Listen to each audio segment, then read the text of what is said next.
Hello, this is Peter with the Revenue Performance Group with another edition of Selling in 2. Today we're going to talk about a concept called the upfront contract, which is really about setting expectations. And I'm going to take you through each piece of the upfront contract and give you a quick example of each. So the first part of it is time and agenda. You ever been in a meeting where 15 minutes in, your client says, oh, hey, I have a hard stop, I'm sorry, I have to go. So you might want to say something like, when we talked on the phone, we scheduled 60 minutes, I want to make sure that's still okay with you.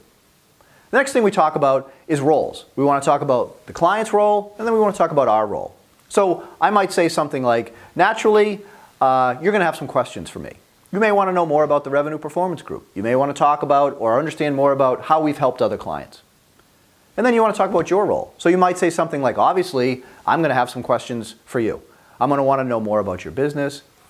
Maybe I'm going to know a little bit more about the sales process and how you buy things. Then we want to talk about outcomes.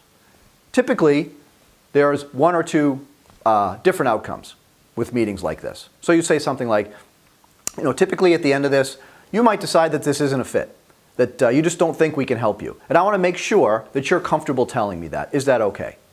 And then you might say something like, and I also might decide that I just can't help you. And I'm going to make a commitment that I'm not going to waste your time. And I'll tell you if I don't think we can help.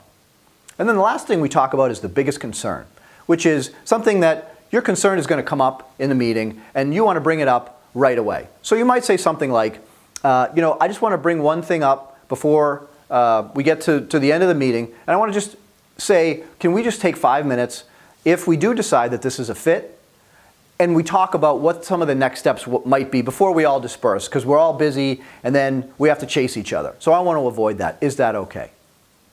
So hopefully you learn that setting expectations up front leads to more productive meetings and better outcomes. This is Peter with the Revenue Performance Group. Good selling.